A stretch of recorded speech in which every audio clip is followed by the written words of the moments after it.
Hi, welcome to Sherin's kitchen. இன்னைக்கு நம்ம கிச்சனில் ஒரு சூப்பரான ஒரு சமையல் பண்ண போகிறோம். அதுவும் பெரிய லெவலில் பண்ண போகிறோம். என்னன்னு பார்த்தீங்கன்னா சிக்கன் பிரியாணி. எப்பயுமே அக்கா சிக்கன் பிரியாணி செய்கிறது தான் அப்படின்னு சொல்லிட்டு யோசிப்பீங்க. ஆனால் இன்னைக்கு நம்ம பண்ண போகிறது கொஞ்சம் டிஃப்ரெண்ட்டான ஒரு ஸ்டைலில். என்னன்னு பார்த்தீங்கன்னா நம்ம கோழியை முழுசாக போட்டு பிரியாணி பண்ண போகிறோம். இப்போ நம்ம ஸ்டார்ட் பண்ணிடலாம். மாமா எடுத்துகிட்டு வாங்க. தூக்க முடியல போல் மாமாவுக்கு. 5 கோழி முழுசாக எடுத்து வச்சுருக்கோம். நல்லா க்ளீன் பண்ணிவிட்டு எடுத்து வச்சாச்சு. இதை வச்சு தான் இன்றைக்கி நம்ம பிரியாணி பண்ண போகிறோம். சொல்லப்போனால் நான் ஒரு எடுபடி வேலை தான் செய்ய போகிறேன். மாமா தான் செய்ய போகிறாங்க. மசாலா மற்ற ஜாமானெல்லாம் பார்த்திங்கன்னா எல்லாம் ரெடி பண்ணி கொடுத்துட்டேன். மாமா தான் இன்றைக்கி ஸ்பெஷல் ஹீரோவே. இன்றைக்கி மாமா தான் பண்ண போகிறாங்க. சரி, இப்போ பார்த்திங்கன்னா எல்லாமே நான் ரெடி பண்ணி எடுத்திருக்கேன். மசாலா நம்ம தாளித்து விட்டுட்டு நம்ம அரைச்சிக்கலாம். இன்றைக்கி போட போகிறது 5 கோழி, முழு கோழி 5. அதுக்கு நான் எடுத்திருக்க அரிசி சீரக சம்பாவில் 5 கிலோ அரிசி எடுத்திருக்கேன். முதல்ல அரிசியை ஊற வச்சிடலாம். அப்போ தான் நம்ம ஒன்று தாளிச்சிட்டு வர்றப்போ அரிசி கரெக்டாக ஊறி இருக்கும். இப்போ அரிசி ஊற வச்சிடலாம். 5 கிலோ சீரக சம்பா எடுத்திருக்கேன். இந்த பாத்திரத்தில் பார்த்தீங்கன்னா கரெக்டாக இந்த கோடு அளவுக்கு இருக்குது. இப்போ ஊற வச்சுக்கலாம்.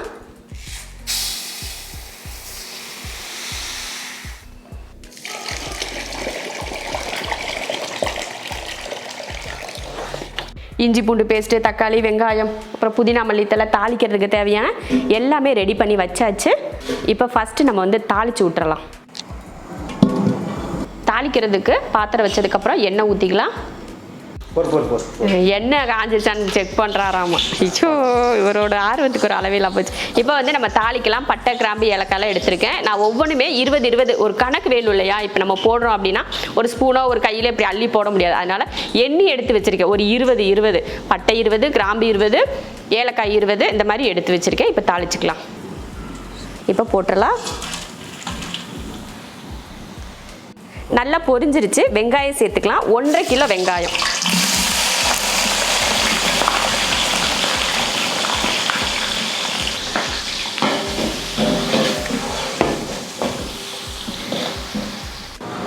இப்போ இதில் பச்சை மிளகாய் சேர்த்துக்கலாம். நான் ஒரு 20-30 போல் ஒரு பச்சை மிளகாய் சேர்த்துக்கிறேன். அவ்வளோதான். இப்போ இது நல்லா பொன்னிறமாக வதங்கட்டும். பிரியாணி மசாலா அரைக்கிறதுக்கு ஏலக்காய் 20 கிராம், அதே அளவுக்கு பட்டையும் 20 கிராம், கிராம்பு 15 கிராம். நான் எப்பயுமே சொல்கிறது தான், கிராம்பு கொஞ்சம் கம்மியாக சேர்த்துக்கணும். அடுத்து சோம்பு 20 கிராம், அடுத்து கசகசா 20 கிராம். இப்போ இது எல்லாம் நம்ம பவுடர் பண்ணி எடுத்துக்கலாம். வெங்காயம் பார்த்திங்கன்னா நல்ல பொன்னிறமாக ஆயிடுச்சு. இப்போ இதில் புதினா, மல்லித்தலை சேர்த்துக்கலாம். 2 சேர்த்து அரைக்கட்டு புதினா, அரைக்கட்டு மல்லித்தலை எடுத்திருக்கேன். இப்போ சேர்த்துக்கலாம். சின்ன கட்டை.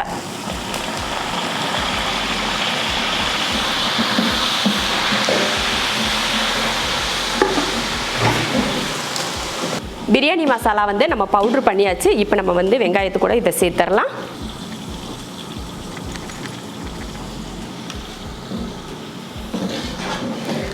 பிரியாணி மசாலா சேர்த்தாச்சு. அடுத்து தக்காளி சேர்க்க போகிறோம். 1 கிலோ தக்காளி.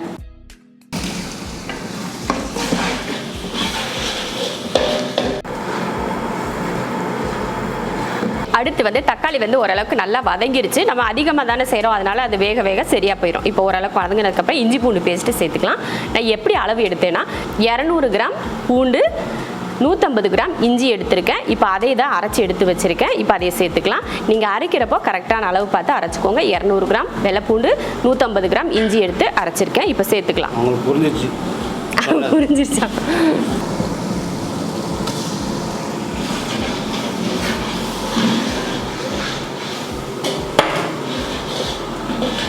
அடுத்து காரத்துக்கு நம்ம மிளகாத்தூள் சேர்த்துக்கலாம்.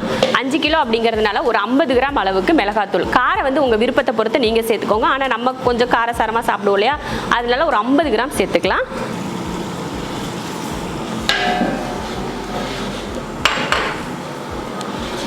அடுத்ததா 1 லிட்டர் தயிர். 1 லிட்டர் ஊற்றவா, 3/4 லிட்டர் ஊற்றவா? 1 லிட்டர் தயிர். தயிர் அதிகமாக இருந்தால் டேஸ்ட் நல்லா இருக்கும். கேட்டுக்கோங்க, மாஸ்டர் சொல்கிறாரு.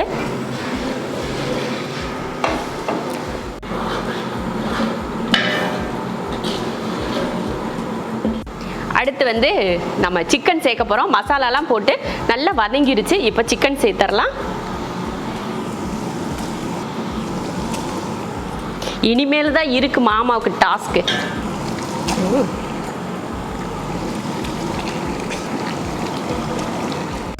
உப்பு சேர்த்துடலாம். சிக்கன் கூடவே உப்பு போட்டால் தான் நல்லா உப்பு பிடிக்கும், அதனால் கூடவே உப்பு போட்டுடலாம்.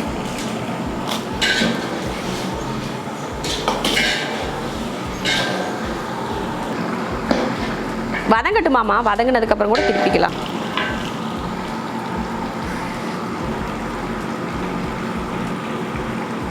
இப்போ வந்து தண்ணி சேர்த்துக்கலாம். சிக்கன் வந்து நல்லா வதங்கிடுச்சு, கிட்டத்தட்ட ஒரு அரை மணி நேரம் கிட்டே நல்லா வதக்கியாச்சு. அதுலேயே சிக்கன் வந்து ஒரு 3/4 பக்குவத்துக்கு வெந்திருக்கும். இப்போ நம்ம தண்ணி ஊற்றிக்கலாம். இதில் தான் நான் வந்து அரிசி வந்து அளந்து எடுத்தேன் இல்லையா, இப்போ தண்ணி சேர்க்கலாம்.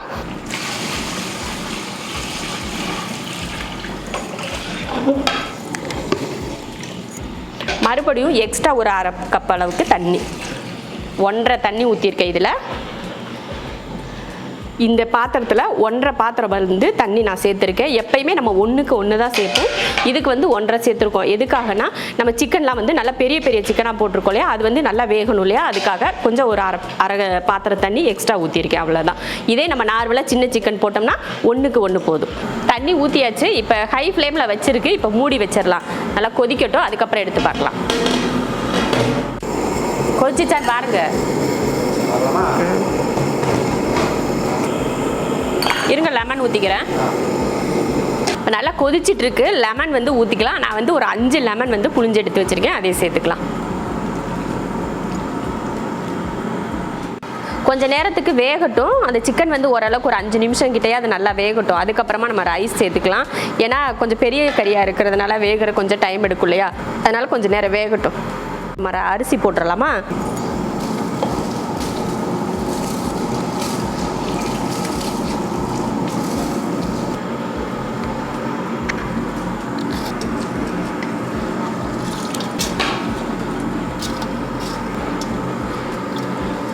முதல்ல வந்து சிக்கன் வதங்குறதுக்கு நம்ம உப்பு சேர்த்துருந்தோம். இப்போ வந்து அரிசி தண்ணியெல்லாம் சேர்த்துருக்கோம் இல்லையா, உப்பு பத்தாது. அதனால கொஞ்சம் உப்பு சேர்த்துக்கலாம். அதாவது பார்த்துட்டு சேர்த்துக்கணும், உப்பு எந்த அளவுக்கு இருக்குது இல்லை கரெக்டாக இருக்கா அப்படின்னு சொல்லி பார்த்துட்டு உப்பு சேர்த்துக்கணும். நமக்கு வந்து கொஞ்சம் உப்பு பத்தலை, சேர்த்துக்கலாம். மூடி வச்சுட்டு கொஞ்சம் தீயை வந்து அதிகமாக வச்சுக்கலாம்.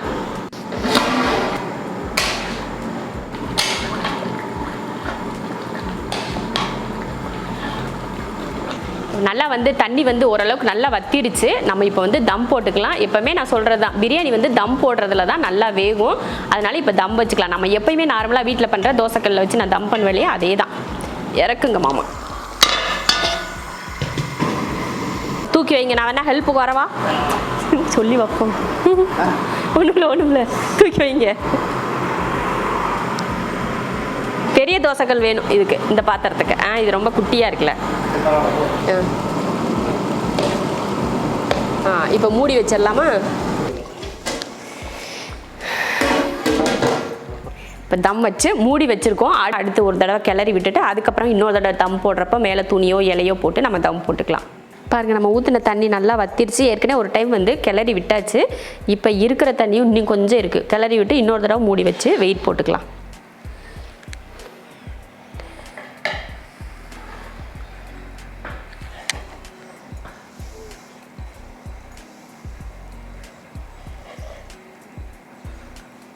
பிரியாணி இப்போ ரெடி ஆயிடுச்சு. 3 தடவை நம்ம தம் வச்சு எடுத்துருக்கோம். நல்லா பிரியாணி நல்லா வந்துருச்சு.